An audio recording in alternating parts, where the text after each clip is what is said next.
Hi everyone, this is my front-loading washing machine, which in itself saves water over a top-loading model, but this one's hooked up to a basic Greywater system. So the output water hose from the laundry machine comes out here, up and over, down into the top of this utility tub, which has marsh plants and a sand filter in it.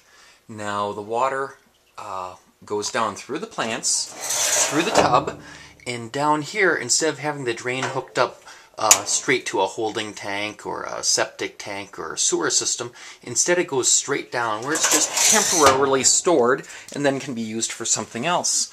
So down in my crawl space here, this is a 50-gallon trough. It's made by Rubbermaid. This is the sort of thing you might have on the farm for watering animals, or even using as some sort of a big wash tub. Now previously I was using this plastic tub, which, while it did fit in my crawl space, did not have a real big volume to it.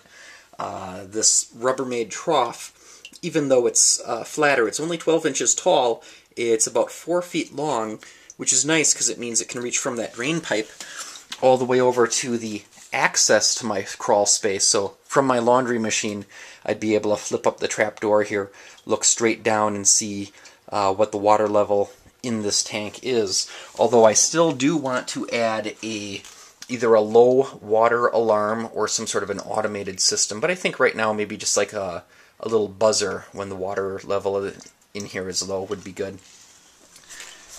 So right here is a pump with a small pressure tank and a pressure gauge on it, and I'm just running this to a toilet. So instead of flushing that toilet with fresh water, that water instead gets flushed with this water here, which has already been used once, and then filtered through that. So you can see the water down here looks nice and clean. It's very clear. It doesn't smell funny.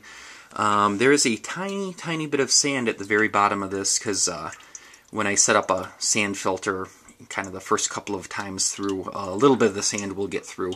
Then after that it'll be good. So, but nice clean water. And when I flush the toilet, the pump kicks on. Actually, the water starts flowing right away from the pressure in that blue pressure tank right back there, that guy right there.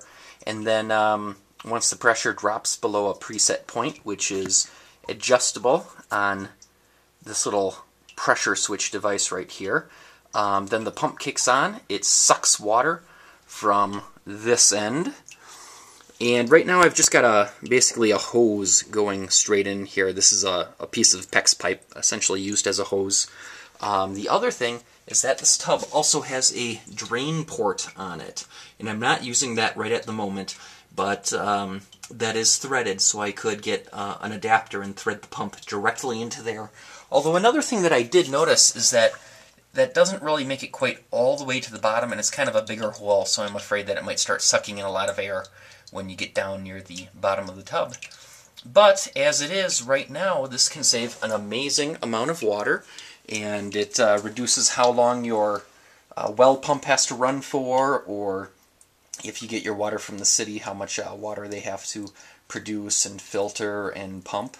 So again, this is just a basic experimental Greywater system. Seems to work really well, and it's been saving a lot of water like you absolutely would not believe. And plus, I also get a little more greenness with some more houseplants here.